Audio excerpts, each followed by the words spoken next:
Hey, it's Geno Bisconte from the Artie Lange podcast, and you're listening to the PBR podcast. It's easier to spell. Should I have shade for this? Should I? I look good. Now?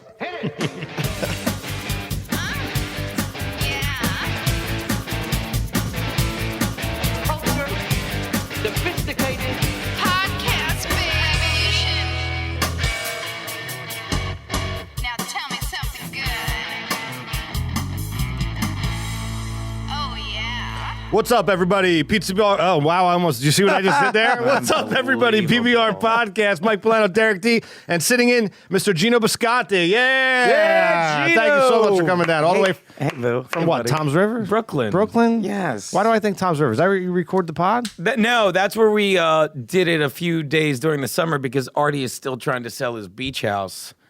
And so if he had a showing the next day, he's like, just come here, we'll do it, Right. and get the fuck out. Can That's we the say one. fuck? That's the one right on the Say lagoon. whatever you want to say. That's fucking great. That's the one right on the lagoon, right? Yeah, Tom's River? it's huge. It's Yeah, big. well, It's yeah. large. Big hitter, the llama long. So we went there a couple times. Then where are you in Brooklyn normally? Where's Artie? Oh, the podcast is out of Artie's apartment, which is right in Hoboken. It's overlooking. Oh, yeah, that's right. It's like the inverse of Manhattan. It's overlooking the Manhattan skyline. It's fantastic. Yeah, because I think I've seen pictures you've tweeted and stuff about that. That's what I do. You know, I'm very social media savvy. That's all I do. Listen, your Periscope, you have one Periscope up. Was it today? Yeah, it was today. I have two. I did a second one called Take Two, but the first one was just that's how I succeed by failing. That's how I succeed.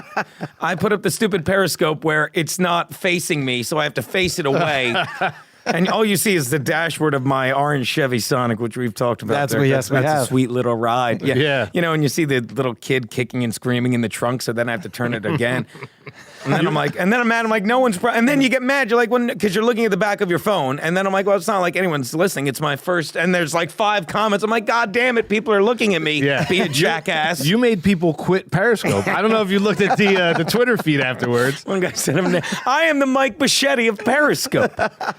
Just an idiot on there. I don't know what I'm doing. And then somebody said, he was cracking up. He's like, that's the funniest Periscope I've ever seen. And he's like, by the way, you just tap it twice and it turns on. It turns you. the camera Yeah. around. Please. Do you The have, whole like, the- internet turned on me. Do you have like the little holster in your car for your phone? No. You got to get like a little thing, dude, and you put your phone. Oh, I've got a little thing. Tell him, Frankie. Tell him, Frankie. Come on the podcast anyway. You tickled me. You put like your phone in the little holder thing on the windshield, and then you can drive in Periscope. Nah, what fun is that? Well, you just I've talk. got a thing on the side that the phone fits in nicely. That's and what it I'm looks- talking Your about. angle is terrible. Oh, is it a As bad a camera angle? guy, your angle's a little bit. Thank you. It's Thank coming you. up from below. You're looking at the roof of the car. You know what I Right, mean? right. Like, Okay, so I want to see the background go. For all I know, you were in your garage pretending to drive. That's where I slept last night. Are you happy? It was Gino's first Periscope. Yeah, I mean, it was. We're gonna work on this. It was rough. There's a lot of room for improvement, a lot of upside for Periscope 2. P2. How long have you been on it? This thing, it's ridiculous. I don't even I still don't understand it. I've been on it, but I've only done, I think, 3 or 4 Periscopes. Really? Yeah, it's fairly new, man. You know, it's like you're in the beginning of the game. Yeah. You know Ground what I mean? floor. Ground floor. Daddy's on the ground floor. You know? That's how Daddy likes it. Thank you so much for coming on, man. We really Thanks for having appreciate me. it. I'm glad it worked out. People might not know where you're from. You're from Artie Lange's podcast. You also actor, comedian, a bunch of Actor, stuff. You're comedian, everywhere. host, sports. I looked at your sports sizzle, enthusiast. right? That's a good sizzle, right? It was a good sizzle. I'm a little pissed off at you because I'm a Dallas Cowboy fan. You said some shit about the NFC East I wasn't down with. Although I think this year, I think it's yours to lose. I think it's coming down to you and the Giants, and then Jason Pierre-Paul blew his hand off. What a dope. Oh, wait, what that's a good happened? joke. What's that? He was messing with fireworks. He mangled his hand a little bit. It's going to be the biggest handoff of the year for the Giants. It's a you football wrote- joke, honey. Yeah, look at that. Who's jingling car keys at you? Yes, they are. They'll never find her body. But yeah, I do all that stuff. But I've been up in the city. Derek knows. Like, we were talking about it off air. Like, that's how I met Derek, because I've always done sports stuff. And we Yeah. had this audition. It had to be 5 or 6 years ago. We're looking. least. Yeah, we're looking for hosts. And one was for a sports show, one was for, what was yours, entertainment? Yeah. And then they're like, you guys are great, we want you. So we're like bullshitting, like, this is great, you know, because you feel like you earned something because you're talented, which we are. But no, this is just some guy saying you were the first dude that actually showed up and it looked sober enough. So then they're like, all right, the first taping is next week. And it's like that scene in Fame with Irene Cara where we're in some back room. It was so weird, Some dude. guy You with made, you made an Irene Cara reference and a Fame reference. that's right. You Like heard half me. of half of our listeners just tuned out. They're like, what? Yeah, They're all Googling You're that on right your now. laptop, stupid. Google it. Irene Cara, tits. Do it. Yo, so we came back for like whatever, if you want to even call that a shoot. Yeah. And this dude was like, basically we were like in this room with a whiteboard, right? Wasn't it like a whiteboard? And you were, He looked like the villain from Blood Diamond. So wait, That's what he looked was like. this like a pilot? Was this a sizzle reel? Like, was this a green? He wanted to do show? a weekly video show. yeah, which I guess in concept it would have been good if he jumped in then. Yeah. But like all wrong, not good, not well produced. The production quality was super low. Guy didn't have a camera one time. He's like, wait right here. We had to wait for. We're like, what is So this? you did multiple episodes. We did one, and then the second one is when it all fell apart. Is this episode anywhere that we can I don't see? think so. No, I doubt it. We like to pull Derek's shit. Oh, out from why the wouldn't you? gutter, That's know what the I mean? best As stuff. you should. Do you know that he was a real Slim Shady What? at the MTV Music Awards? You remember Eminem? Yes, you were one of the background dancers, Yeah, I was one of the 95 people walking behind him. and that's the stuff people seek out. Like one of the video with the most hits of mine is not my live at Gotham. It's my senior. I did some independent film, and I played a drunk octopus in a giant octopus suit that I believe was made by the producer's grandmother, and it's just me online, just acting like an octopus who's drunk. Nice. I'm not really acting. I'm actually pretty fucked up. It's a gift. That was on the Live at Gotham though. That was on Access TV, right? Yeah. I saw that. That's Access TV. That's a fun little thing because they do it live. Yeah. Literally, so it's not like it's called Gotham Comedy Live. Live at Gotham was the one on Comedy Central, Yeah. which wasn't live, so it was like a comedy show. But Gotham Comedy Live, I know it's all starting to sound redundant, is literally a live show, so you can work with the crowd a little more, and no one gives a crap. You know, it's not like oh, let's warm up the crowd. It's like let's go out there and tell actual jokes. And That's then the what I audience really like. knows it's live TV, so they're stoked about it. Yeah, Like, you don't have to tell them to be excited. They're in a great mood. You know, they it's a fun want to time. laugh. It's a great room. That room's nice. Yeah, big time. Gotham's the one with the restaurant upstairs. The No, that's the infamous. stand. No, that's the Comedy Cellar. Okay. And then the stand was modeled after the cellar, so same thing, low ceiling, restaurant upstairs. Gotham is just a really nice room, really nice. Chris Mazzilli runs it. Yeah, I know Chris. Good guy. dude. Real good dude. He's the guy not returning my calls if you need. Oh, never mind. Never mind. I don't like to blow up Derek's spot too much, but he also was in a boy band. Do you know this? I would love to hear about it. He was in even if I did, I'd say no. So you would tell me. This isn't stuff I randomly would just tell. Like, Oh, I know he tell doesn't Gina. know, and that's why I want him to know. And I want the world to know. I have to bring it up. What was the boy band? It was called Mixed Results with a Z. At the end of the word. The Z results. makes him. Were you? Let me guess. You were the dangerous one. No, come on. Have you looked at this He's guy? the clean cut Yeah. one. He was the Lance Bass. It's only a matter of weeks. That's what it was. You have something you want to say to the audience? What a right dick. Yeah, we just like danced, didn't really sing, but hey, man, it was cool for a while. I was hey, we were on. I won like 3 episodes of Say What Karaoke on MTV back in the day. Did you really? Yeah. What happened to TV? What happened to TV? What's it? It's dead, man. It is. It's on, dead. right? It's a dying medium. It's a dying medium. I'm so glad you say that because we talk about that a lot As on the opposed show. to me, Frank, I've been called an enthusiastic medium. Nothing. Well, yeah, at least you went to medium because before you were small. Sometimes Daddy And rounds now up. you That's got to what I round do. it up. That's what I do. But we tackle it all the time, man. It's and all 3 of us, have shows, podcasts, or webisodes or web series. And how do you feel about that, man? You think like how long until I say it's a generation when this generation, our parents die off. As horrible as that sounds, TV dies with them. Well, appointment TV is dead. That's the line everyone uses. Like when we were kids. That's a good way to put it. Appointment. Yeah, I've never Appointment heard TV. Once you do, you never forget it. A Yeah. buddy of mine told it to me a couple years ago. He's like, appointment TV is dead. No one sits at home Thursday night to watch The Cosby Show or a Generation Right. 4 Monday night to watch All in the Family. You don't. Yeah, man. You're right. You don't. You Must see TV. Remember that? Yes, now it's just DVR it, and I can't wait for the next season of like Orange is House of Cards on Netflix to Right. just watch that in a weekend. Or watch Right. it on the train. Like, it's Yeah, just like, yeah. You could, back in the day, it was like, gotta get home, to watch.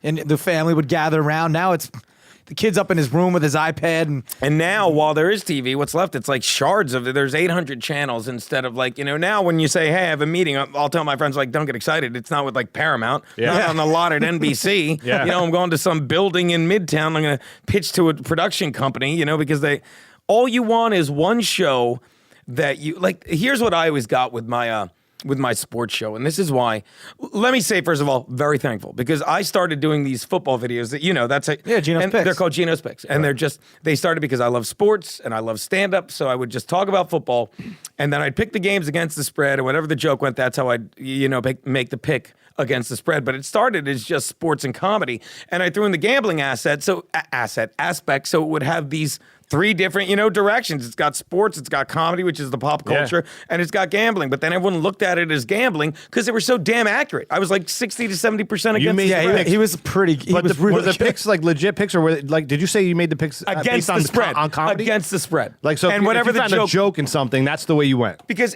yes, that's the only way you can go. And your picks My were first year, I was 74% against the spread going just past Thanksgiving, That's and this great. is how little it's unbelievable. And how little I knew was I would say to my buddy, the bookie, I'm like, well, and any gambler is about to laugh what I'm going to say because I said it with a straight face. I'm like, well, I'm just picking the 4 easiest games. There are no easy games in Right. gambling, Yeah. But here's the thing: it's like I would take the game and I'd pick it against the spread based on which way the joke went. Because anyone that's like, oh, this is what they always said. They're like, I have a system. No one has a system. Right. There's a reason Vegas is filled with huge buildings because they're always going to win. Sure. So anyone that would say, oh, there's no system to it. So I would just let it go and write a joke. So after the first year, I love that. Right. So after the first year, I ended up finishing about 68% against the spread, which is still ridiculous because any gambler will tell you, and I didn't know, this is what I was told, 53% against the spread, you're making money. So if you're right 53% of the time, you're covering the juice. But were you betting? What's that? Were you betting your own numbers? I was not betting the first year. Was not. So The second year comes around, what's your percentage? Why don't you tell me what happened the second year? You shit the bed completely. Because why? 25%. Because I started gambling. You were Because thinking why is about that- your own money. You're getting too thought about it. Yeah. Yes! It's like it's that same thing where it's like 39% against the spread. Oh, wow. Terrible. I That's thought terrible. it was going to be worse. And I said to people, in my defense, it's just as hard to predict 70%, 60% of the games right as it is to get 60% wrong. That's hard to do. Oh, yeah, totally. And I was. I love So then I went back to my old way, and I don't bet. I get the rush now out of, hoping for my picks. Has it gone back up? Back up. I was. Come on, man. I was See, 'cause subconsciously- 60% against the spread. Subconsciously, you're trying to bet. You're trying to think about it. You're afraid. Yeah. You're not thinking like a guy that's just letting the energy be. Like the perfect example is the AFC and NFC championship games 2 years ago when it was Seattle versus Denver.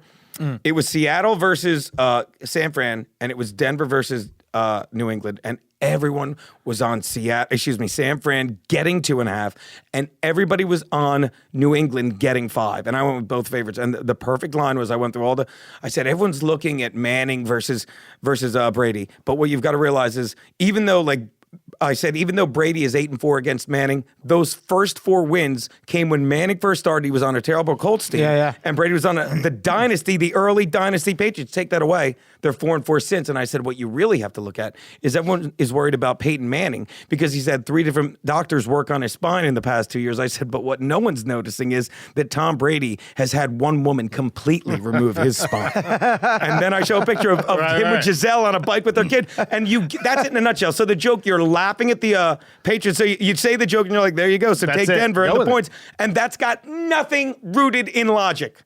And that's how you bet. And anyone that thinks like, well, I really like, and here's the other one. What's the line telling you? I'm always like, gambling lines don't talk. The only lines that have ever talked to me are lines of cocaine. And they always say, what are you waiting for? I think another one was that line is crying. Take care. I'm like, lines don't cry. The only line I've ever seen crying was the one outside Planned Parenthood on Christmas Eve. I beg to differ. Not like though, a man. good abortion joke. Am I right, Frank? You didn't mean to bring up your prom. Okay, so.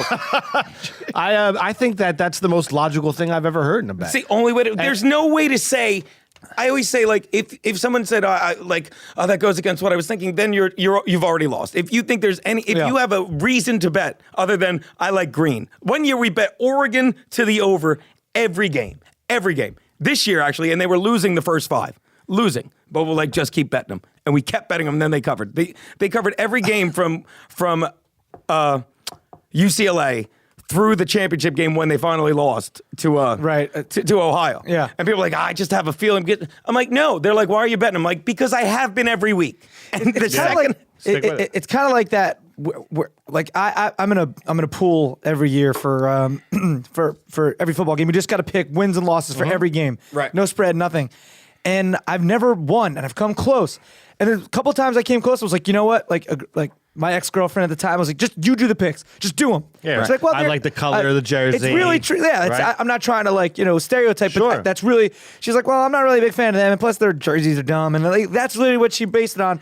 And I think I lost 2 games. Yeah. But I ended Wow. up losing Yeah. because someone only lost 1. I love your theory, man, because I have a theory at the track. You bet the ponies? I do bet the ponies, but I just bet on the names I like and stuff. I go down in the paddock and I watch. It's called the shitter theory, and I've been doing this for years, The man. shitter theory? Shitter theory. Go on. I watch the ponies walk around the paddock, and I bet the ones that shit before the race. Wow. It's like I'm not. As opposed to the ones that shit the bed during the race. Yeah. I bet across the board. WPS, Win sure. plays show. I'm not like over 90% in the money every single time. Jesus Christ. That You makes figure maybe they're a little lighter now. Yeah. They're lighter. they're in a good space. They're not backed up. They're Yeah. not constipated. Gino, you They're- played sports. What's that? You played sports. I did play sports. Right? You ever, sometimes you're backed up for a game. Yeah. Oh, dude. You don't play so great. Yeah, Right? and I like playing in the mud. That's why I like betting the horses in the mud. Daddy's a mudder. That's how I do it. Nice. Played a little baseball, a little soccer. That's it. Little flag football. I said flag. Don't I get still, nervous. by the way, you're looking at the flag football champion of Bar A this past spring. Bar A? Bar A in Belmar. Oh, okay. Bar A flag football championship team. Right here. My nephew plays flag The football. gentleman. He's 11. Did I mention I got 2 state championship rings in high school? Yes, you put Yeah, him. but did you play? You put Yeah, I him- played. Stop. Special teams. he put him- Counts. All right, put it this way. I was one of He like competed. 4 white dudes on the team. What are you trying to And- say, man? You gonna pull a No, Jimmy I'm- the Greek? What are you? No, I'm just saying that there were a lot of really good athletes. That's what he's saying, dude. He Why you is, gotta right? make it I was that like a way? little Wes Welker. I was all shore JV, son. Junior year. There's no such thing. There should be. There should there's be. Crushed. Our Because JV team would have crushed many varsity teams. Tons of black people play football by the shore. Okay, so Well, they do at Neptune. Are you one of these sports guys that's like, hates hockey? no, I don't hate any sport. I hate, you know what I hate? I hate dumb fans of any sport. I hate fans that just don't listen. Like, that's why I love talking sports, because I will sit there and I'll tell you what I think, and then I'll listen to you. And if you say something stupid, I'm good. I'll make fun of you. But if you say I'll listen. But don't ever think if you're engaged in a conversation with me, 90% of the time, there's no right answer when you're talking sports. No, it's all But we'll opinion, go, man. no, because blah, blah, like when someone sits there. All it is opinion. And That's all it is. Yeah. Is hockey is hockey fun to watch in the playoffs? For me, yeah. Is hockey ever going to be interesting during the regular season? No. They play too many games. Yeah, but what about? Go ahead. Finish They that play thought. too Baseball. many. The only sport that is timed perfectly, we say, is the perfect schedule is the NFL. That is why you're a fan of Dallas. That is why I'm a fan of the Chargers, because you can see them every week and you can read about them every week, and it is a well laid out schedule. But the other 3, You have 6 days usually in between. Yep. Usually. Yep. The other 3, you have too many teams in basketball and hockey that make the postseason. Too many. So who cares Yeah. about the regular season? Baseball, there's the right number make the postseason, but the regular season is so long. Who cares about the regular season?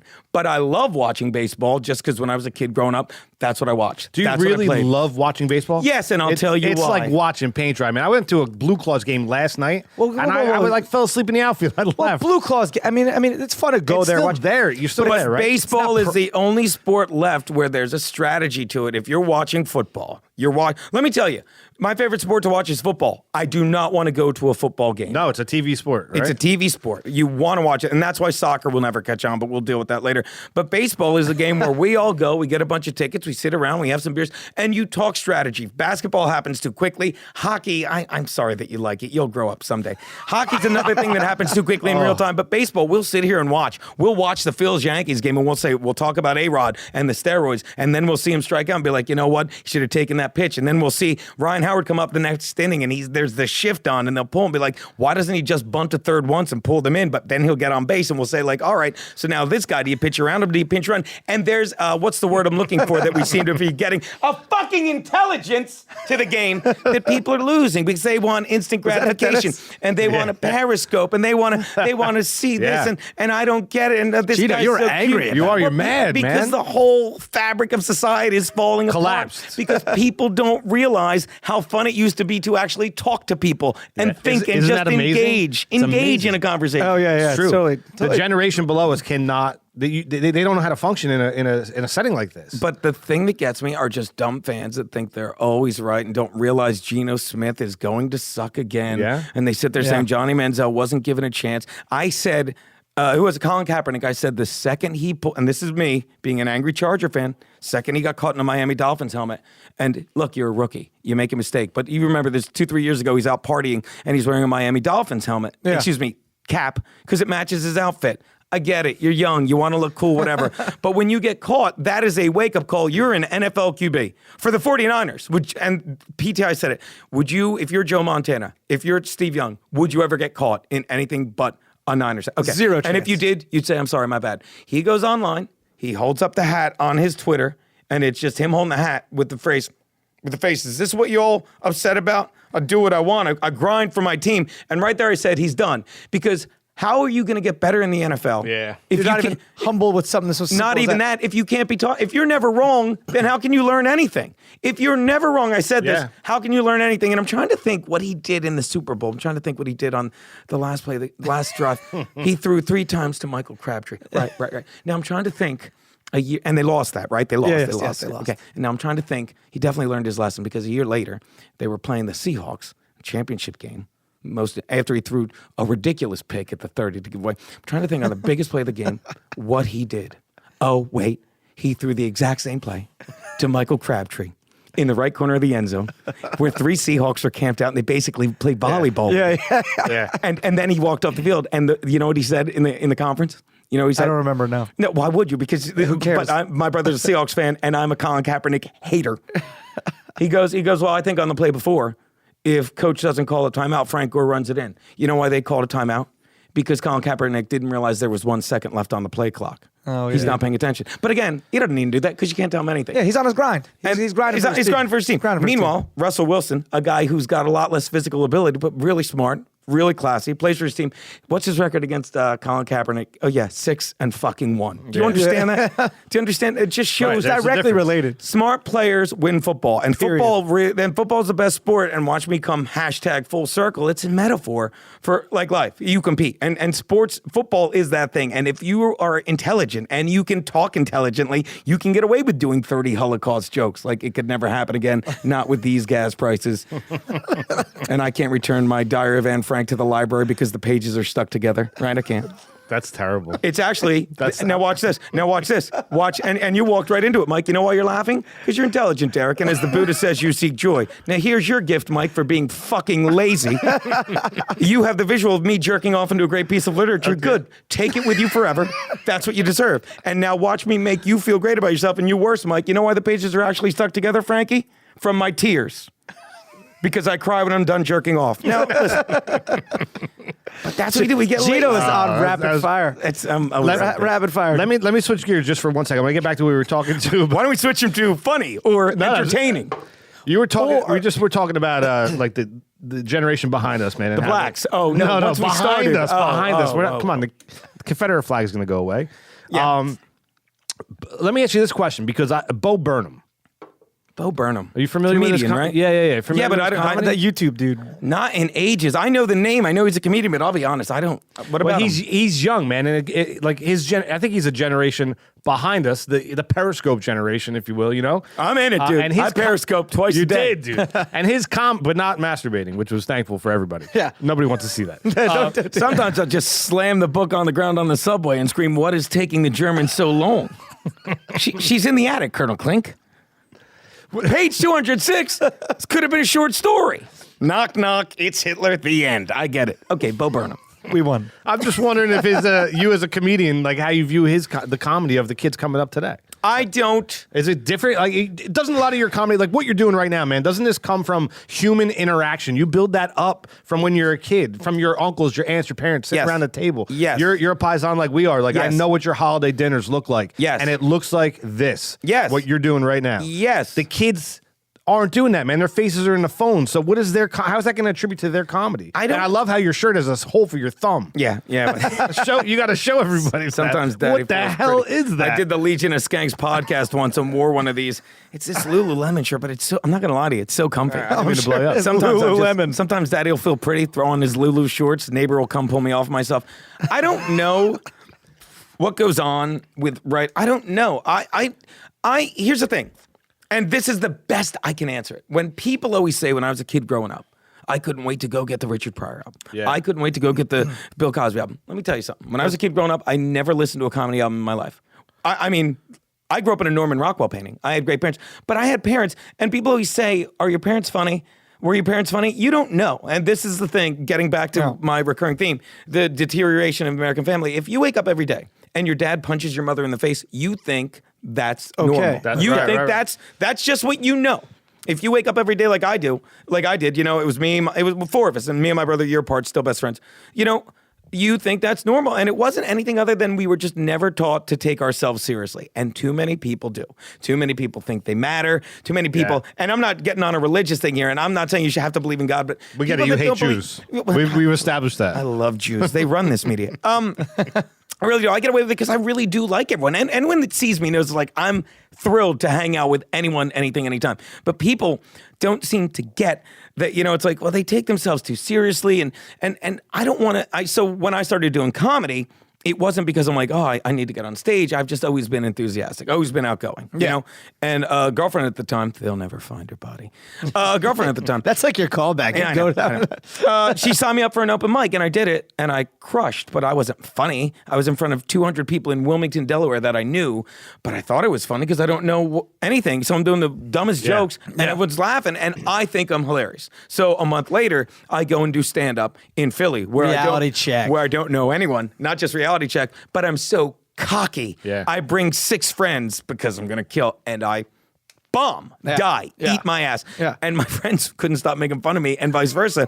And in hindsight, I look back, I'm like, that's when I knew I wanted to be a comedian, because I honestly think if I thought it was as easy as it was the first time, I would say anyone can do this. Same thing happened to me. What happened to you? I don't know this.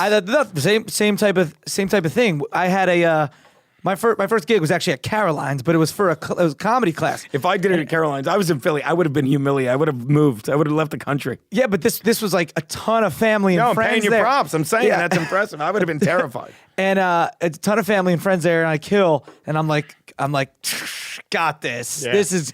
Boom goes the Derek mic. Yeah, and I thought actually my material, some of it was actually pretty good. And probably I don't do any of that now, but it probably could still be tweaked. But then the next show, just crickets and getting angry with the audience. And, because you're great. They should be laughing at you. And then the minute you get angry with the audience, they see it and they're like, oh. And then they're not laughing. And then, but Artie and I have had this conversation. Well, he's told me, and I couldn't, and he says it, I couldn't agree more. He's like, I don't know any comedian that's funny that thinks they're funny. And it's not like we don't think we're funny, but the good comedians, like, this is what you could be doing a room of 1,000 people, right? So there's 1,000 people and everyone's laughing, right? Except one. You're not laughing. And we're looking at you. We're fixated on you because we're like, you're right. These 999 people are idiots. I'm not funny. I'm terrible. And you're just trying to and then you're mad at this person for not laughing. And what do? You turn the other 999 on you. You're like, fuck you. And then they all hate you because we can only fixate on what doesn't work. But that's how you get better. You don't get off stage and say, these 3 were great. You're like, why did this joke bomb? Yeah. You know? Do you ever get that laugh that's Never. Not once. Oh. That inappropriate untimed laugh. You tell a Dan Frank joke, right? And you don't you get a joke. You get a laugh though for the wrong reason. If you don't have the Dyer Van Frank people, just pick up the Cliff Notes. It's a sheet of paper that says shh. But you get people that give you an uncomfortable laugh to those kind of jokes, right? But do you ever get that person in the audience that's like, that's when you do jokes about race in the South. I'm sorry, but then that just gives you material right there to work with that guy. Isn't that essentially why Chappelle lost it? Like somebody laughed at his joke the wrong way, like a white guy in a suit laughed at it. I believe it, but I didn't know that. Yeah, and he felt like socially irresponsible because he was doing those jokes when he was nobody, and then he was doing them when a lot of people were watching his show, like season 2 or 3 of that Chappelle show, and all of a sudden someone laughed the wrong way. You know what I mean? And you don't know what goes on in these guys' minds, but I could see that setting someone off. But like I say it at the beginning of my set, someone said it to me once years ago, but you know how this business this biz is, it resurfaces years later, and someone said, I take the punchline, I put it right in your face, and then it's yours. I'm not sitting here. It's like if I give you a gift and you don't like it, that's your problem. Like I really That's a good way to think, I though. really wanted you to like that punchline. And if you fold your arms Yeah. and say I don't like it, you're not breaking my heart because it's done. And it was given to you with the best intentions. And if I do a joke like I just did, like Anne Frank, and you're like, oh, he's jerking, well, then you're really going out of. And again, these are jokes I'm telling at a comedy club, not at a Klan meeting, not on a bus station, not on an elevator where I don't think you're trying to anyone's make looking people when I'm laugh. hitting a woman. I'm trying to make you I'm trying to. Anyone can laugh at what's funny, and that's what. Getting back to your question 20 minutes ago about like these kids, what are they writing? They're writing that I never write to a purpose, and this is an argument. And I should be plugging Artie's podcast more because it really is great. I'm so fortunate that he's. I say I'm Artie Lange's Artie Lange to sit there and just every week, every day I sit right next to him 4 days a week. But he's like, well, what are you doing? Because he's like, what is your next goal? And I don't think I've never, but I finally accepted that I don't sit at point A and say, how do I get to point B? And this really is more the comic, are we a genius or a fool? But I don't. I sit at point A, and I didn't know I think I've always done this, but I struggled against it because I didn't realize it because I get overwhelmed looking at point B and all the, now more than ever, all the entropy that sits between A and B. And I'm like, maybe if I just focus on A, just really, and I mean this, just really be thankful for everything that's gotten me point A and just do it the best. It's a pretty good way to Point look B will at come it. to me. But here's how, now, I did it. I didn't do it on purpose. I realize it now because the videos we talked about. It's almost like we rehearsed this because now we're coming back to the videos. I didn't mean to wake you up, Angel. When I first started doing the football videos, like you can imagine what I thought. I'm like, I'm going to do these. People are going to love them. I'm going to get a sports talk show. Yeah. That never happened. No. I've gotten so much out of them. Like you saw my sizzle reel. I did the NFL Network. I did an ESPN Craftsman ad because I am this sports entity. And now I do a daily, I'll say it so it sounds, I'll say it the flowery is, I do a nationally syndicated sports sheet daily for radio all over the country because it's on premier radio networks and it's called Geno Sports Sheet. And I say it's like Norman Rockwell. Remember, he would take a picture and then he'd take an actual photograph and paint over it? Yeah. I just take a sports story that's online, copy and paste it, and then just mush it into a half a page of Geno attitude with like a little dick joke inside. And I do it 5 days a week. And I got that because a buddy of mine saw my videos. Tom Kelly, he's like, he warms up the View, but he works for the radio thing. Yeah. Bumped into him drinking. It's more like I did a roast of Tony Siragusa for free, and Siragusa loved me. He's like, big dumb Italian. Why wouldn't he? Right. So he calls me a year ago. He's, yo, Gene, I'm up in Mohegan Sun. I got this golf tournament that I host every year. And I want you to come up and just warm up the auction. Just, do me a favor. He's like, I can't pay you. Come up 4 days. We smoke cigars. We get drunk. I'm like, fuck yeah. Well, but they put you up and everything. Yeah, everything. So I go up there, I'm drinking, and this kid, Tom Kelly, is working at the comedy club in the Mohegan Sun. And he's like, while I'm doing this, I get a text from him. He's like, Tom Kelly, remember me? I want to come. We get hammered on tequila that night. We're bullshit. We're catching up. And 2 days, like a month later, I go to text somebody, but your phone gives you options. I hit T and it's like, I'm like, I have to thank him again. I'm like, hey, great time 2 weeks ago, blah, blah. And he texts me back. He calls me back. He's like, oh my God, I'm such an idiot. You would be perfect for this thing. They're looking for a guy to write sports for our radio service. Didn't even think of you. Just like that, man. See, that's the way And that's me like being that, in point A, and then seeing what point B is. And I'm not, look, I can't do it any other way. Artie just does it. Artie, because you can visualize stuff. I believe this. I firmly believe this. Yeah, The Secret, man. The Secret sucks because it's just a rehash of it doesn't suck. It's a rehash of because I've read The Secret. The philosophy doesn't suck. The philosophy is perfect, but I didn't understand it because I'm dumb. But I found the books it's based on. Not like I searched, but I stumbled in. They found me. Power of the Subconscious Mind. I listened to it on audio. Same thing. And if you ever heard of an author, Pam Grout, she has a book called E Squared, and the sequel is E Cubed. E Squared is each one's like 3 pages long. It's 9 simple mental experiments you can do. That you can try. And I did all 9, and half of them, I'm not kidding, worked spot on. That's ridiculous. I mean, it's like, because what's it like? What? It's just energy. It's like you manifest what you want. And I don't want. If you read the book, you'll realize I'm not as crazy and new wave as I sound. Right. But I honestly believe getting away from all that, because if you know what I'm talking about, great. If not, read the book. Read 3 pages. You'll be like, he's a genius or he's an idiot, and you'll stop. But you really do get whatever you really want. And I realized that about a year ago because we sit in New York at tables with, not every day, but you do it once or twice, a couple times a year, you're sitting next to Chris Rock and Artie, and Louis C.K. And you're like, these guys are successful. And successful is making 6-7 figures, or 5 figures every show. And that's what you think until, you like I see Attell off stage and he's brilliant. He's a great guy. Yeah. But he's a genius. He's always thinking of the next joke, And I can't be anything other than this off stage. And then like a year ago, it just dawned on me. It's like you're like, Gene, you always have it. I always have enough money. Oh, somebody said, what do you have? Because they're like, oh, abundance. What do you have an abundance of? And I was drunk and kind of belligerent. I know, bear with me.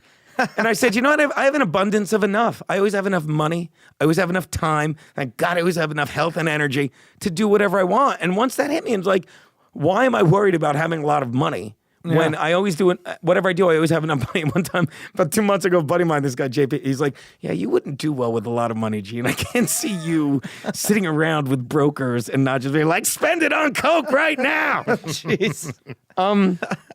So that's kind of, I don't know what, and again, I will answer this question if you guys have 3 days. I don't know what young comics are doing nowadays. I know a lot of them are succeeding, but that's never been what I was drawn to. Like I get on stage every day. Well, every time I get on stage, which are 2 shows tonight at LOL Comedy Club. Yeah, the name is as gay as the room. Do you really have a show today? Yeah, there's 2 shows. Where? LOL Comedy Club, Midtown, 43rd and 9th. 11:35 and I think 12:35. I've never heard of There's a reason for that. It's like one of the dive. It's on the lower end. Was it something else before? I think it was a car wash. No, it's a studio space, but it's look at this point. Like I like doing LOL in rooms like that more. Yeah. Because when I do the stand or when I do the cellar, it's like I have to do my best stuff, or whatever the fuck I have, and you want to do well. But at LOL, clubs like that, you do whatever the fuck you want, and 90% of it works because you're not worried about it not working. Yeah, you know what I mean? But I've always just got on stage and done whatever I want to say. I'm not saying, hey, look, I'm not George Carlin. I'm like, I'll do whatever I want to do. You won't hold me back. But I just get up there and see where it goes, Mm-hmm. And people are always like, yeah, but if you, and I'm not saying this would work, but whenever someone even suggests, yeah, but if you just cleaned it up, if you didn't do any jokes about race or Anne Frank, and not like I do only those. I do a ton of material on my nephew now, who's 11, and it's cute stuff, and I love. But there was like, if you just had it cleaned it up, then maybe after 6 months you get like TV and you can do whatever you want. And I and I stumbled onto this explanation. I'm like, but if your act is your kid, which is all you have when you're 46 and you wear your hat backwards, and you just wanted to develop, you want to do everything you can and give it everything and just let it be. It's your kid. And I said the perfect example is, you have any kids, Mike? No. I say this, my buddy has 2 kids. I said, you want your kids to go to the best college? He's like, without a doubt. I'm like, of course. So suppose I said to you, once a week, every month, don't feed your kids. Don't. You take that money and you put it towards their college fund. Just once a week, don't feed them. But don't worry, that money in the long run is going to help them in college. And you would look at me like that. And you would say 2 things. Don't ever talk to me or my kids again. And you call DYFUS, right? And you're an absolute fucking jackass. And I'm not saying, and that's really how I feel about my act. Now, is my act going to change the world? Who knows? But do I love my act? Do I get off stage at LOL and say, and I'm great. I'm like, this is amazing. But that's the number one thing. You're happy, you're enjoying it. That's my healthcare. Because if I, I'm sorry, and I do tons of stuff on like healthcare now because the greatest thing you can do is laugh. We know that it's physically proven to heal the body. The body created itself. The body heals itself. Right. And 90% of the drugs they're prescribing, and I'll actually do one of my jokes because it's a great point, but I love this joke. It's one there was one. 90% of the drugs they're prescribing are just, we're the richest country in the world and the sickest because pharmaceutical companies make their fucking money. That's why I hate Obamacare. I don't know what it is, but I don't think anyone should be forced to get health care if they spend their life being fucking healthy. And 99% of them, 90% with some do things your body should do anyway. And it's like an atrophy. It's like the perfect one is, have you seen the commercial lately? And it's true, but it annoys me. And then it's the joke. If you're given to sudden fits of laughing or crying, they say you need to take a drug. They're saying if you suddenly have outbursts of laughter or crying. I wish I had that problem. If you have the laughter one, you're in the clear. No, watch this. Yes, you're right, Mike, because think about it. The 2 greatest extremes of being alive that remind us we're alive, that we're not doing 30 miles an hour down the highway of life avoiding speed bumps, that we're not walking through a coma like they want us to do, are joy, which is laughter, and sorrow, which is tears, but either one. And Albert Camus once said, we should live to the point of tears, but we'll get to that absurdist, not existentialist in a moment. Those are the 2 extremes of being alive. And they don't want you to do that. And I say in the act, I'm like, fuck you. You should laugh every day. Yeah. You should cry every day. And then I say, have you ever done them both?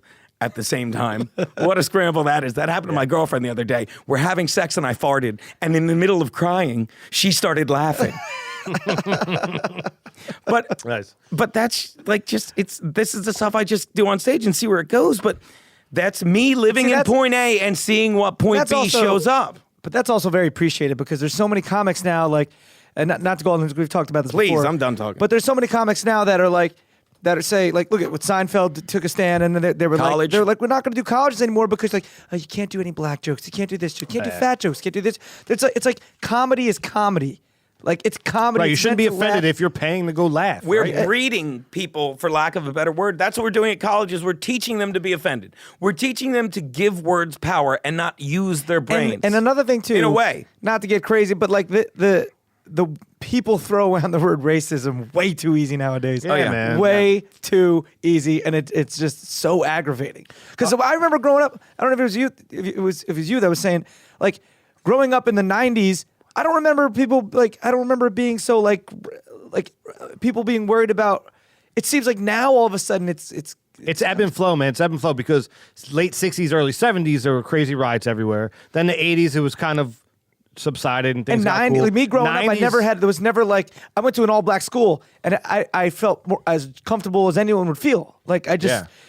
Maybe it's this. Well, maybe it's this. Hey, I'm filming this. Hey, cop, you can't talk to me like that. You Oh, can't ask there's for a my lot of that ID. going on, but and that kind of takes me to a reoccurring theme that we have on PBR all the time, D. And I want to ask Geno about this: is the social media aspect, the Twitter, Facebook, Instagram, Periscope, and comedy. I Periscope. Did I tell you that? did. People? Everybody, check it out. You're at Geno Bisconte, right? Right. It's your Everything's name. Geno Bisconte, Genobisconte. But trust me, if you spell it, even there's not 9 Geno Bisconte, you'll find me. I'm not worried. Do you have an issue if someone is Twitter famous, Vine famous, Facebook famous? Apparently, Derek D is now Facebook famous. By the way. Oh, by the way, Facebook just famous? Now I it just want everyone to know I am officially Facebook How did verified. that? It just happened. They didn't sent know me an you could be email saying you're Facebook- eligible for Facebook verification. Would you like? And I went through the process and said like what I do and stuff, and That's they, it. They verified me. Yeah. All right. That's great. I didn't know you could be Facebook verified. Yeah. Yeah, It well, doesn't really. yeah. I don't know. No, I know we're making fun of it, but I didn't know you The could. joke was like, wow, I actually have real talents now, as opposed to the talents I didn't have before. I had a blue check mark next to my name. Yeah. So these comics coming up that are not, they don't work the circuit. They're not in the comedy clubs, but they're killing it on social media. How do you feel about that? Or on YouTube. I think you get what you give. If I may steal one from the New Radicals, that one.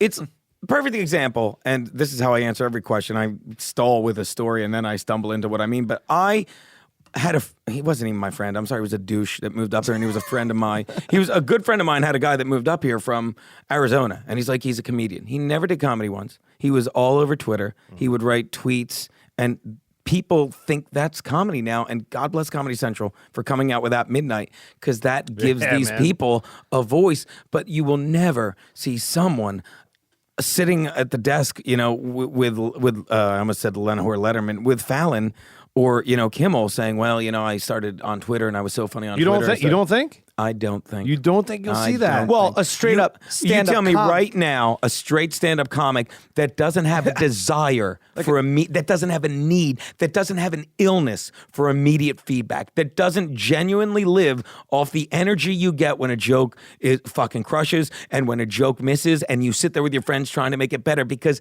you want to make people laugh. You want to give joy, not get attention. And that's why I'm telling you. Oh, that's a that great, anyone man. that, That's I'm a great. fucking genius. That's why I'm telling you that anyone that thinks they're famous, and this guy kept doing that. You know where he is now? Back in fucking Arizona, working on his 3 millionth follower and fucking bussing tables. There is a value in that, though. What's the value in what? There's a value in followers. Like, Oh, there's no question there's a value in followers. There's no question. But is the question, is there a value in followers? Because we can knock that out right now. Yes. Or is the question, does having 3 million followers make you more of a comedian than, say, some schlub with 2,600 who lives in Brooklyn?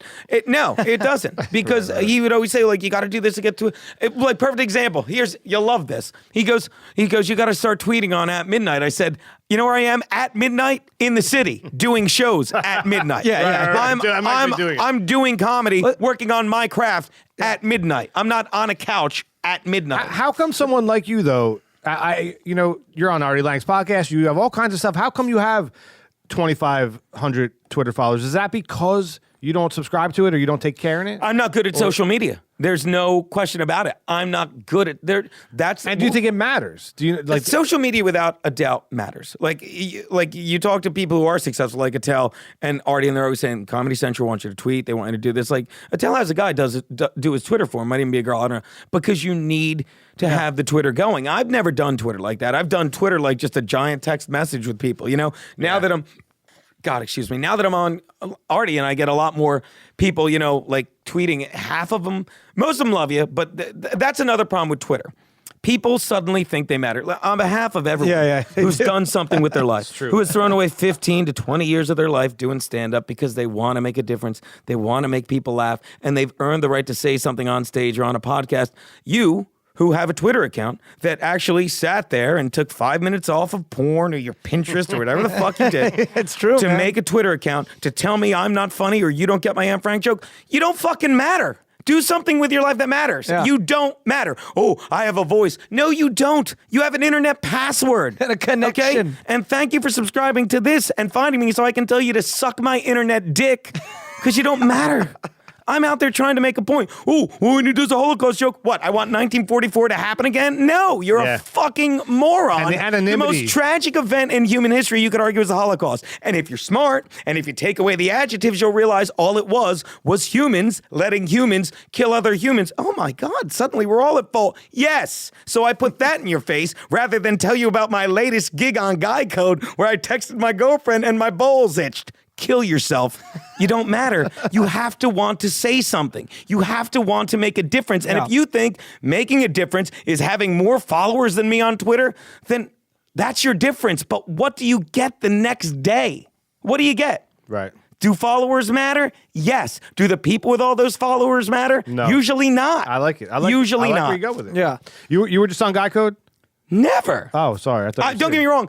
And do not misunderstand me because, after that vitriol, you would think that. But no, there's the Guy Code comedians. I have no problem with any comedian. I have a problem with the people that are thinking like that's comedy. You know, because, and I'm not saying it's not, but old school, think of all the comedians that are on Guy Code and Girl Code, and I'm just being lazy thinking of that. Like, I'll tell you a couple that are clip on shows, man. You're just talking Derek Gaines and Chris DeStefano. They're great comedians. They're all great comedians. They are. It's not the comedian on the show. I know I'm trying to dig out of a hole I probably dug that I didn't mean to. But the comedians are great, but it's just the format of the show is making us lazy as Americans. Everything's a clip show. Right. Let me tell you, I have no attention span. Dude, I do 5-minute videos. I'm amazed when I get 2,000 hits. Like, this is a fucking book. You don't have to set it up. You don't have to, like, you're working a room. You got to set that room up, or you got to get the feel of the room. That doesn't exist. And I think to go back for a second to, like, the Jimmy Fallon thing or being on the, like, he might be like, and this person has a bunch of funny vines or something, or a bunch of funny, like, Instagrams or whatever that is. But it's nothing to we still hear you, Geno. I apologize because we're working on the box thing. I'm working on our box thing. And I want the clues to be perfect because I'm really enjoying myself. All right, go on. But I was listening. I apologize. No, but I was saying, like, there's still nothing. Then maybe she'll get Daddy another beer. I'm talking, damn it. There's nothing to be said for. There's something to be said for the actual stand-up, for someone going into a room in front of people with a microphone and a spotlight and just, putting themselves out there, to actually be bearing their soul, if I may. Laughed at, or B, laughed at. To be judged, to be totally judged. But that's comedy, and people are forgetting that.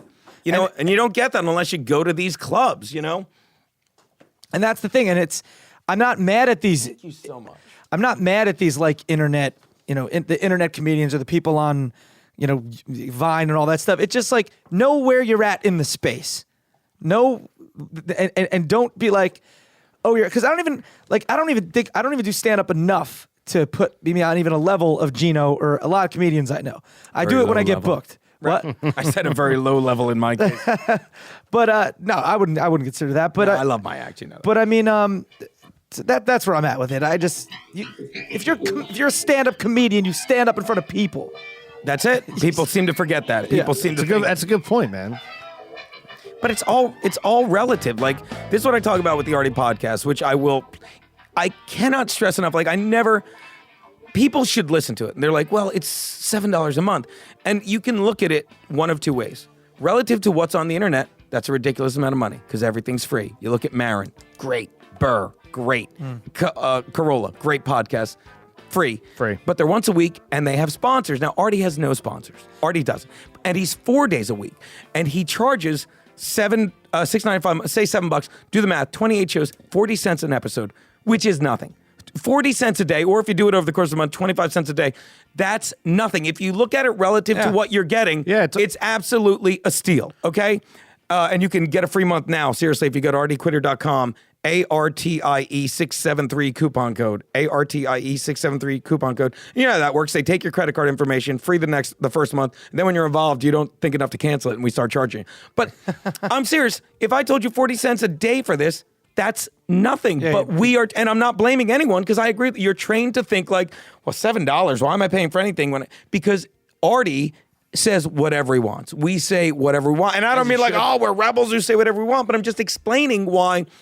Even when you're serious, don't kid yourself. I used to do the Pharrell show, and you'd have people coming in every 5 minutes, exaggerating, but it'd be like, you can't say that. We're on satellite radio. You can't. Same thing. Artie tried sponsors at first, like, yeah, we're pulling that because, you know, Geno made a joke about Hitler's secretary. If Hitler had a secretary, do you think she'd answer the phone and say, and this is a running gag on the podcast, Artie hates it, I think it's great. Do you think she'd answer the phone and say, I'm sorry, the Fuhrer can't come to the phone. He's been putting out fires all day. Now... Here's the thing with that guy. As a secretary, you might think she's speaking in the colloquial way. Well, he's very busy. He's putting out fires. Or it is Hitler, who's been known to burn a Jew or 6 million. So maybe those are the fires he's putting. But you don't know. Don't know because it's Hitler's secretary. You don't know. So it's going to go either way. What is that coupon code again, one more time? What's that? What's the coupon code for the Artie Lange podcast? ARTIE673. You got that? It's also all the Hitler you can handle. I'm kidding. All right, check it out. We want to play a little game. This music you're hearing, this sexy-ass music, is a game we like to play called Top or Bottom. I'm going to give you 2 topics. You're going to tell me if these 2 things were in a relationship, which one would be on the top, which one would be on the bottom, and we're going to round table it. I have a feeling that... I love it already. Number 1, right off the top, I know is going to have to get cut. Frank's going to make me cut it from the episode, our producer, but... Let's go with it anyway. Top or bottom, Adolf Hitler or Anne Frank? Oh, my God. Tell me, Hitler is way on top. Way on top. Jeez. Why? What's that? Why? Because he is a self-hating Jew. So he's going to get on top of Anne Frank and give her a little something, something. He took it there. Ah, dirty. Anne Frank on top. Right? I can't even go anywhere else with that. Why would you put Anne Frank on top? No, we're not actually meaning they're on top of each other. Although by the end, she was so skinny, you could do whatever you want with her on top of you. Top or bottom, number 2. Is that too much? Because she lost a lot of weight being in the prison camp. I checked with Hitler's secretary. She was like 85. Being Twitter verified or being Facebook verified? Twitter verified is way on top. I would probably agree. You have to agree. Yeah, Twitter on Facebook. That's like Facebook has butt fucked MySpace, and now Twitter is making Facebook its bitch. Well, I agree, but since I just got Facebook verified, I'm gonna go Facebook verified on top and Twitter on the bottom. Take care of your own. Who do you think put that one in this? Did I? Probably Frankie. Probably Frankie. I think you did. I gotta say, Twitter verified is definitely on top, right? That's where all the power's at. Is Facebook dead? I mean, it's almost dead. Like soccer moms and Facebook is not like for entertainers like us. It's more Twitter than Facebook. But it's not. It's definitely not dead. No, it's not going anywhere. It's great. It's great. Facebook is more for normal people, for civilians. Right. Like we put up a post. This show comes out and we advertise this. It doesn't go to half the people that follow us unless you pay. Like, what good is that for the entertainer? Yeah, what Facebook is just trying to make money. That's all they do. But all I do now with my Twitter posts is they automatically go to my Facebook. So I can't even keep track of Facebook because it's. I gotta connect that too because and then just forget about Facebook. Like every now and then you'll see something, but. Well, see, I use my Facebook a lot, but I use like my personal Facebook, which there's a lot of people that I don't know. But my page got verified, so I feel like I need to like do more. You do. You better. I mean, you get any perks for that? The email said there's like something where I could this app. It's called like Facebook Mentions. You get access to that. I haven't even explored it yet. This. All right, Facebook Mentions. That's great for radio. Top or bottom, number 3. Steady. I'm on a camera right here. Steady gig or road gig?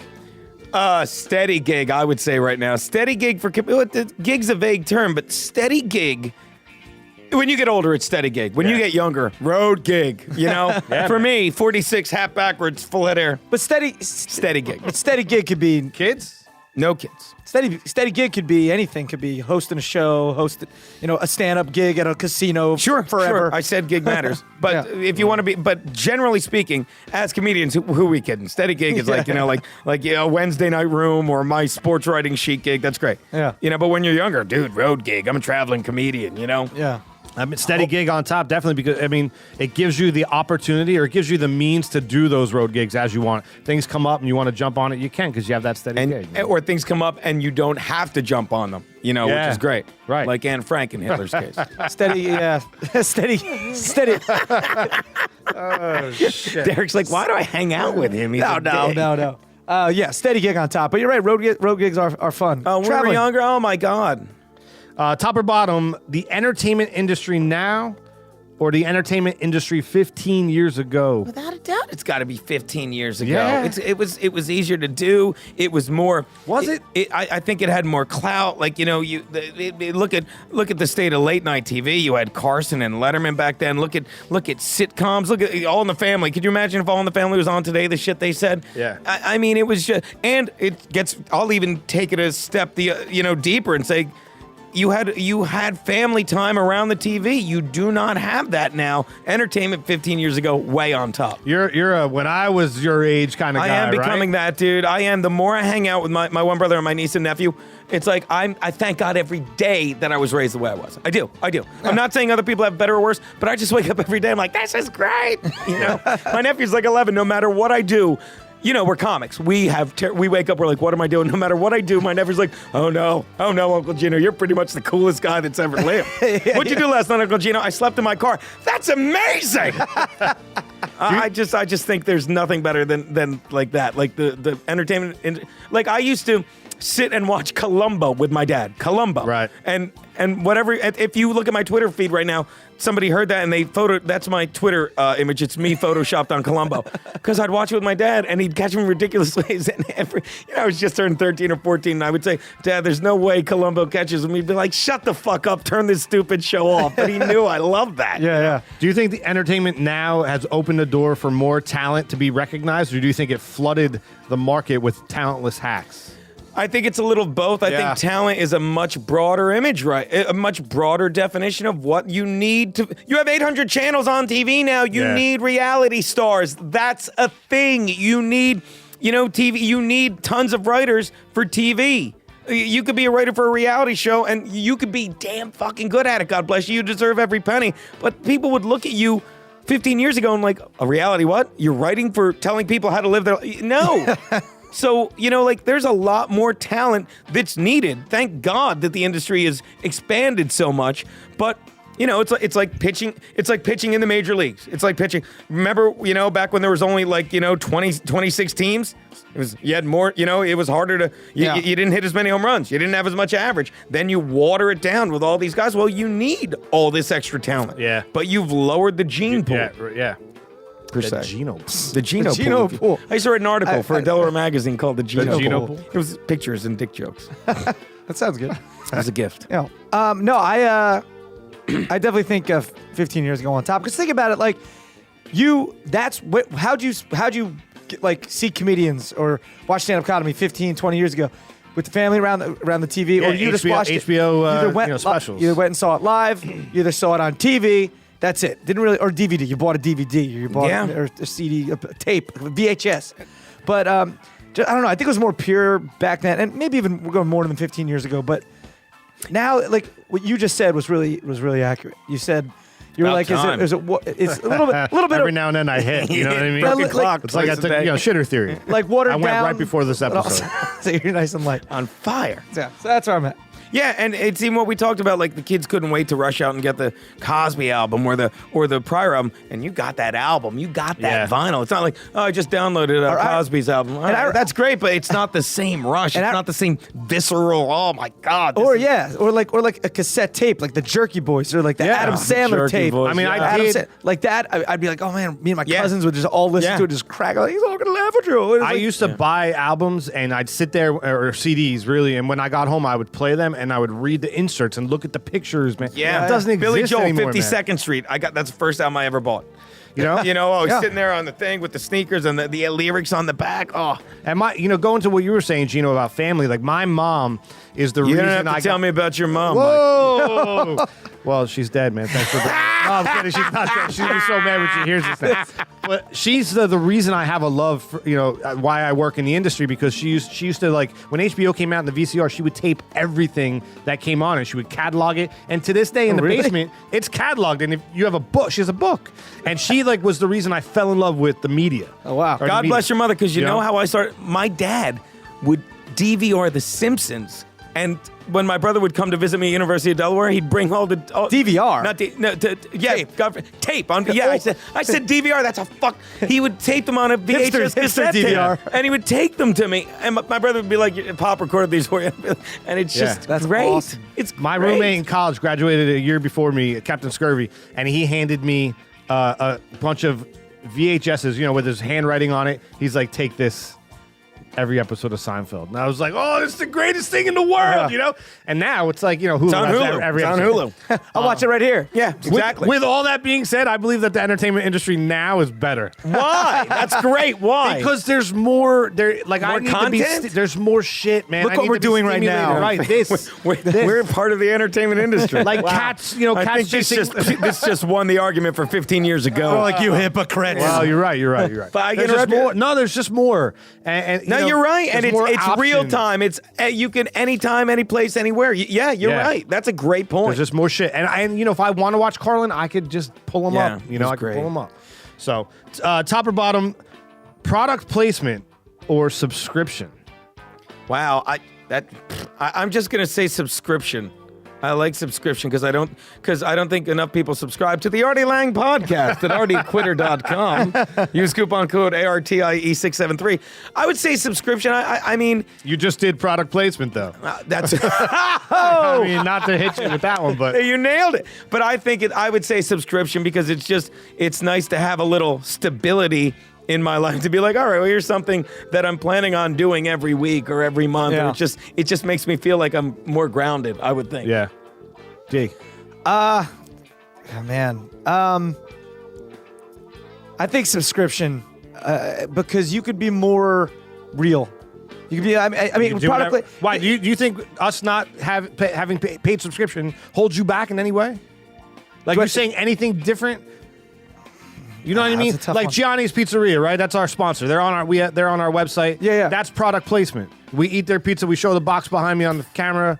We talk about them. I thought we didn't show the box at all on this. No, that's a different box. But the pizza box. She kicked me. Finally, wearing her down. You know what I'm saying? Like if Your eyes say no, but the restraining order says I mean it. We're back. We're back. Is my mic hot? the funny thing is that Hot mic up here. he's talking to our producer, and it's a man. a very handsome man. I don't know. I cut you off. No.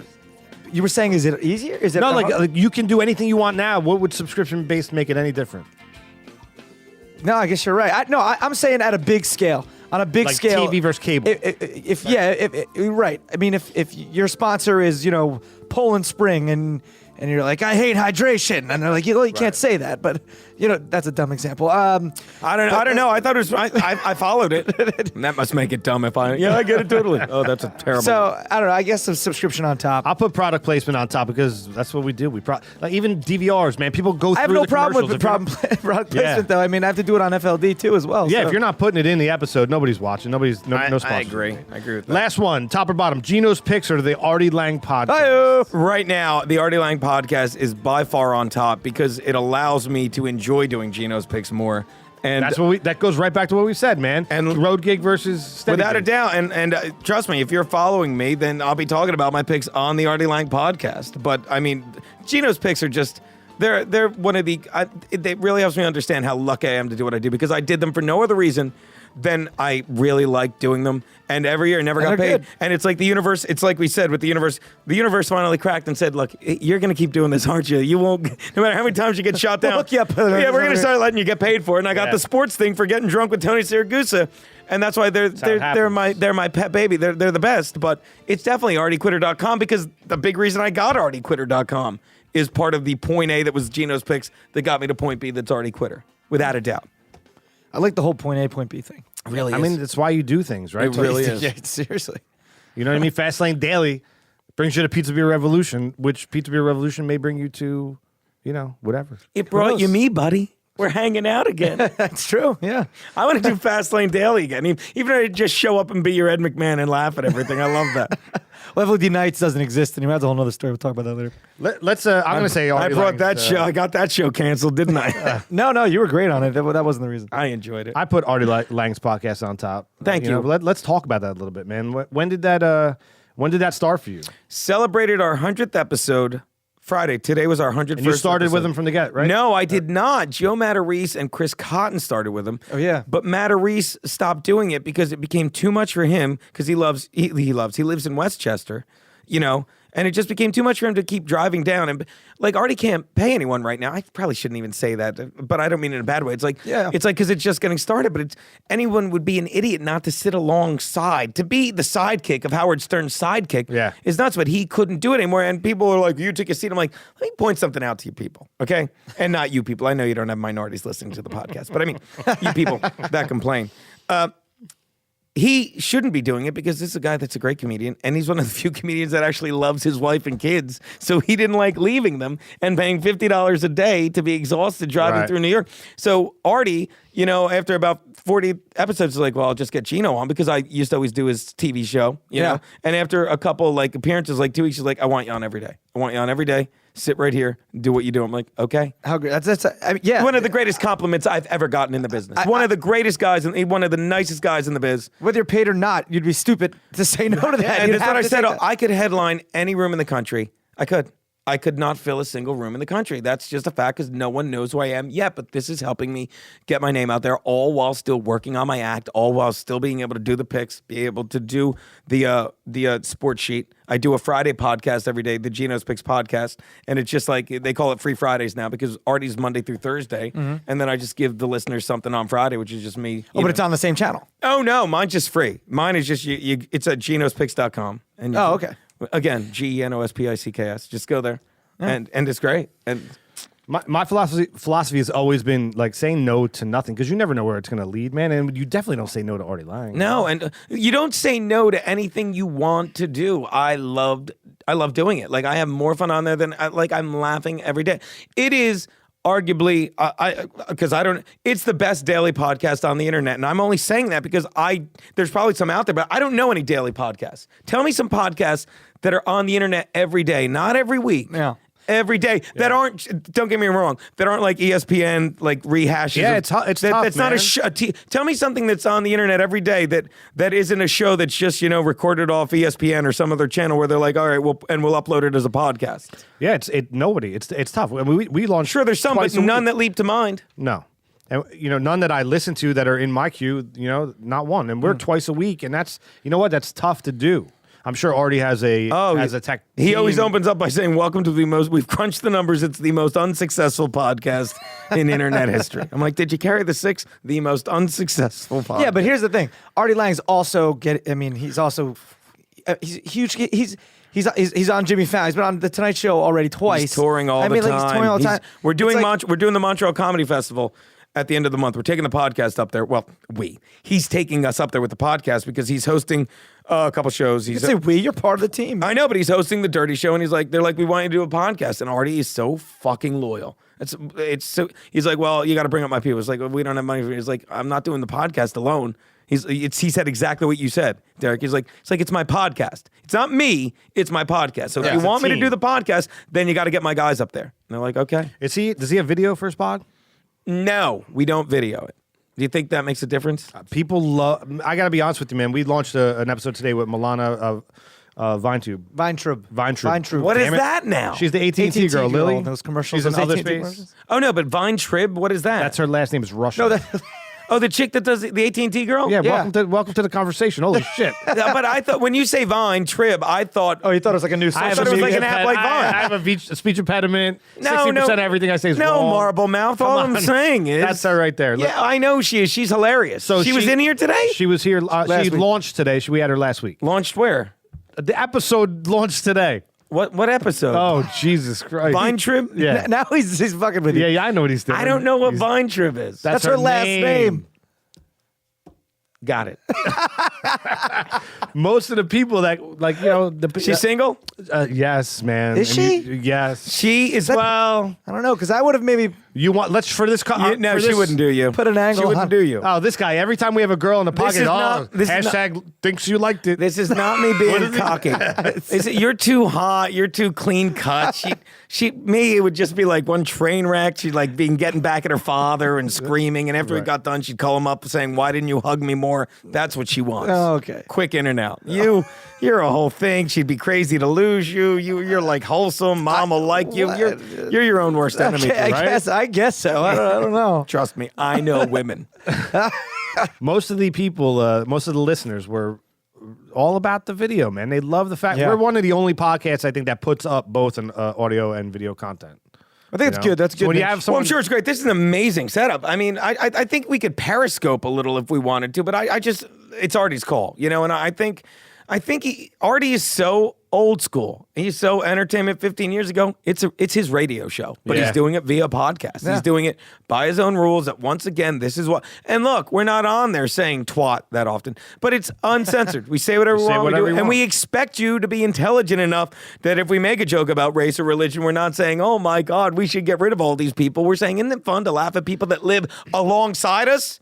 As opposed to people that don't in other fucking countries. Yeah, that's- Yeah, well, we just really want to make sure we know who's black, white, Jewish. Everyone in this country, because we let them in, because it's fucking America.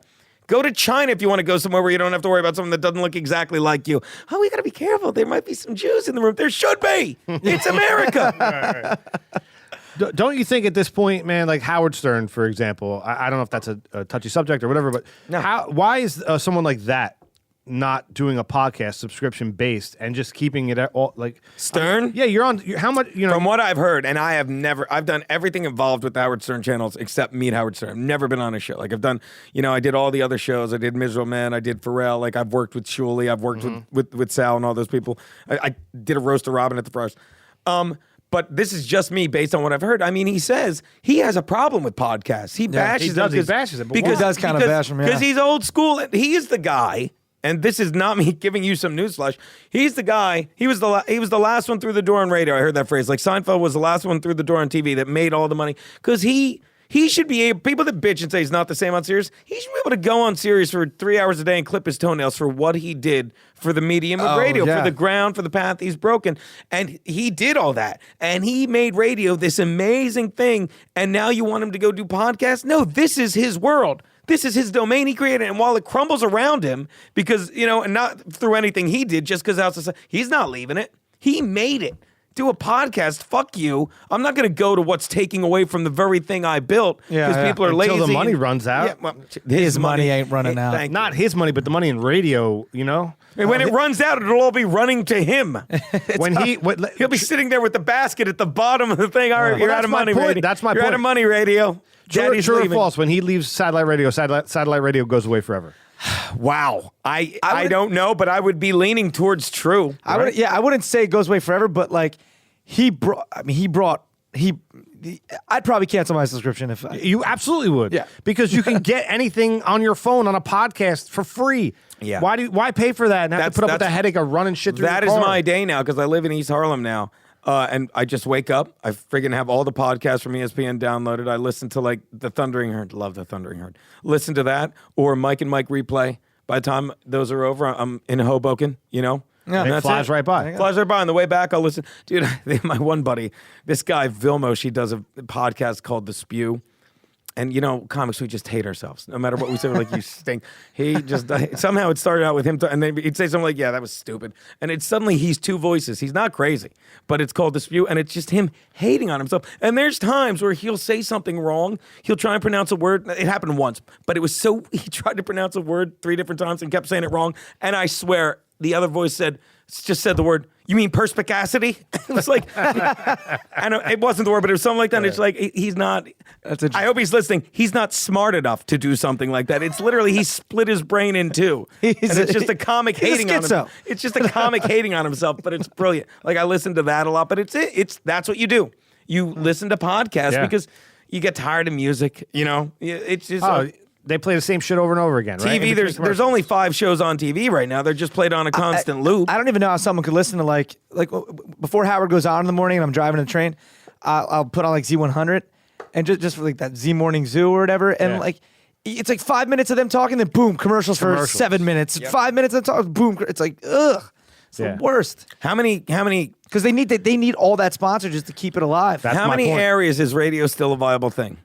I'll tell you where I go every year, Anchorage, Alaska, and that sounds ridiculous, but it's still a big thing there. Like, you'll still go there, and you'll plug your shows for the week, and you'll go into a studio, like serious, and you'll do 3 different shows, and then they'll drive you the next day to another radio station. You do 3 different shows. Wow. Like, it matters there, which is great. Love it. And I'm Filato, our producer on the Artie Lange show, says Chicago is still kind of like that. You know, it's a Really? I don't know if Philly's like that anymore, you know? That's where I started out. I don't know. I don't know what goes on with it. I don't know. There'll come a time, mark my words, that Howard Stern will do a podcast. There will not. I would have to disagree with that, but okay, just because I listen and I know what he says about him. There will not. Rephrase. I would be amazed if he ever set foot or mouth or hair on a podcast. What do you think about throwing a digital egg at Howard Stern?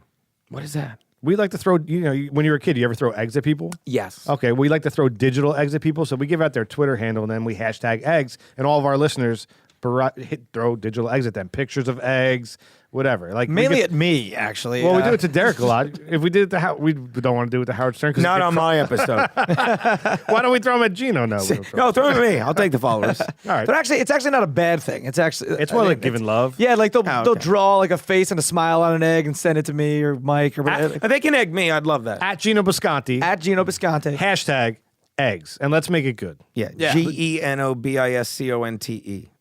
All right, you can we follow him. You could find him from ours. Hashtag daddy. You got time for a game? I love a game. Oh, you ready for this one? Is it a game of chase quarters? Chase quarters. Remember that? Is that like quarters? Okay, so this is. Explain to me how this game works. All right, it's a game we like to play. It's called What's in the Box? So basically. Oh,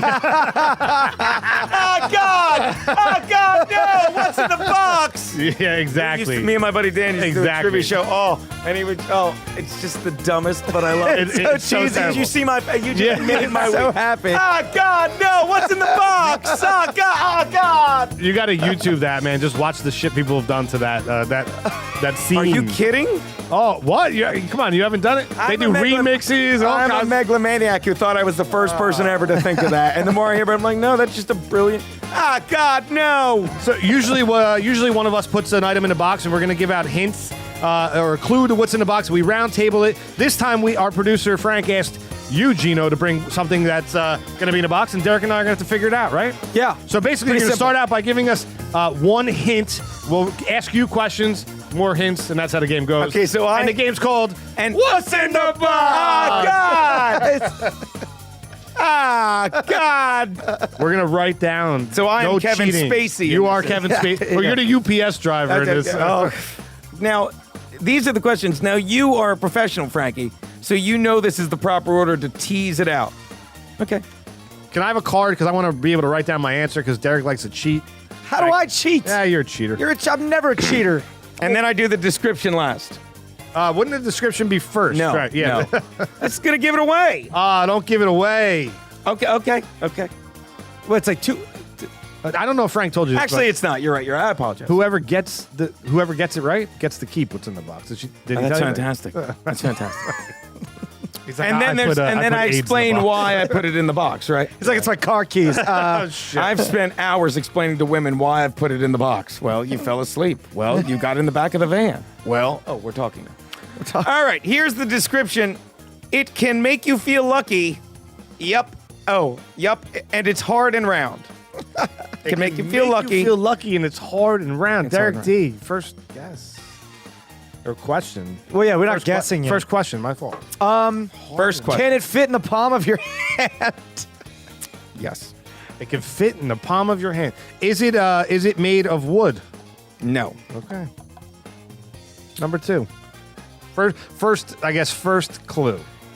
Speaking of Kim, it's easy to get your hand on.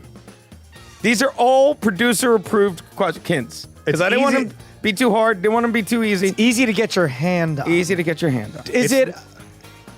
It makes you feel lucky. Is that what he said? Yeah. Makes you feel lucky. It fits in your hand, and it's easy to get your hand on. Is it Top 3 answers on colorful at times? Or can some be colorful or more colorful than others? It's not a mood ring, no. Does it come in a wrapper? Watch me make it more. It has been wrapped, but it does not come in a wrapper. Like it's wrapped now for presentation? It is not wrapped Or now when for you presentation. initially bought it, it was in a not- wrapper. No, it was You not. removed it from the wrapper. I did not buy it. It was not purchased, and it did not come in a wrapper. Oh, God damn it.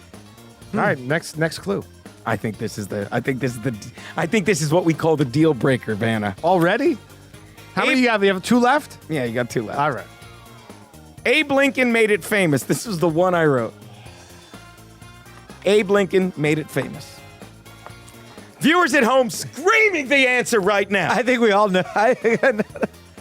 Oh, shit, I got it. What is it? Well, I don't want to say it yet. Is it a just, if you saw it on the ground, you'd go, probably don't need to pick that up. That is correct. Is it copper? Partially? I don't know what they make them out of nowadays. Do we have to write it down? Assassination. Well, last one. What's the last? People have been known to give you one for the thoughts. For your thoughts. Oh, there it is. Do we need to write it down on the count of 3? You want to say, what's in the box? 1, 2, 3. Penny. A penny. Actually, penny. you know what I thought it was at first? I thought it was a poker chip. Colorful. I thought condom. That's where my head went, condom. Condom? Yeah. I was thinking poker It chip. fits in your hand. It's round. It makes you feel like Well, you're I'm going to just get thinking lucky. Geno does a lot of casino gigs and shit, and maybe you had a Because it was $1. something that you found in your car, and a dead hooker wouldn't fit in that shoebox. That's true. You couldn't. It'd be tough to fit. Unless we chopped her Tough off. to fit. Ooh, And everything that's in the box goes on the shelf, right? There Not you that go. anyone's ever going to see the penny. But Now, what else has been purchased? A Nintendo controller? that's an original Nintendo controller. That's an I see OG. that. All that stuff has been in the box, including the stuff hanging up on the board. But see, I wasn't being lazy with the penny. I thought there was the story behind the penny was one of the E-cubed experiments. The last time I ever worried about cash was they said there's 2 different experiments you do with money. And one was you just take $100, $200, and $5 bills. And you just start, for 3 days, you give them away. Not to people, you hide them. And you leave notes like love and wealth and just positive thoughts. Give it on away. the $5 bill. Yeah, and wherever you leave it, you just give it away. You hide it, you leave it, you don't think about it. And you don't want to do it at first, but you do it. You just give it away. And then you get in the habit of being suddenly it means less and less to you. And the next one is even better. And it's one you really have to believe in the whole, you get what yeah. you couldn't have teased it out any more perfectly, Derek. You see it on the ground, you might not pick it up. Always pick it up. Heads up, tails up, pick it up. And be fucking ridiculously excited whenever you find a penny. Because the universe has no knowledge of money and wealth and value. It just knows you're happy to get something. That's a good point. And when you look at money in any amount and you're thrilled to get it, the universe is no problem. And it'll keep sending it to you. And it doesn't even notice whether it's sending you a penny or $1 million or anything in between. Yeah. And I know that That's sounds interesting. crazy. No, but actually it's I did it when I was touring in Reno. I left money all over Reno, and And people want that. yeah, you but know, I was hiding it and stuff, and it was so much. And you just suddenly you're looking at it as paper. And then you pick up you're like, yes, goddamn penny. And, and he's doing Jew jokes, but it doesn't matter. You do so that's why I brought the pennies. I wasn't being it's great. lazy. That's Daddy not wasn't lazy at all. mailing There's it a in. story No, behind it's it. a nice It's little awesome. story. No, and it's a good message. The hints. Frank might have led you astray on the hints. Could have been a little harder at first. I was really pleased with the Lincoln made it famous. Easy to get your hand on. Look, it's a goddamn Easy to get your hand on. was Why, good. when he says easy to get your hand on and you put it in your hand, it makes you happy? Immediately I start thinking of a wiener? Yeah. Oh, Yes. oh, really? Well, you've got some shit to work out. All right, man. I got a couple questions to ask you here. Number one, we keep saying we're going to change the rules to this game, Yeah, I but know. we don't. You want to try to guess it before we do it? Geno, don't say anything. Derek and I, real quick, are going to guess Really what your quick. AOL Instant Messenger screen name was. You will never get it. You want to give it a shot, Dave, real quick? You've been a Charger fan all your life? Oh, All my wow. life. All my life. JB Bolts.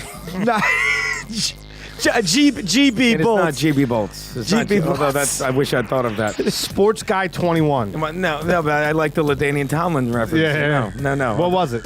Geno B4 at AOL.com. There's a I said GB. The AIM name was just Geno B4. Because 4 is my lucky single-digit number. There you go, man. Like everybody has that number in there. Yeah. This is a game. This music indicates a game we like to play. It's called not a game, but it's called Armchair Futurist. Right. The year 2050. You're sitting back in your reclining chair and you're looking at your industry.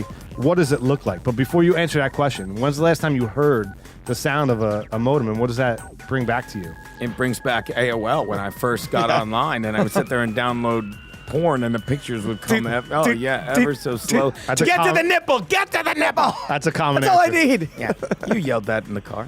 What?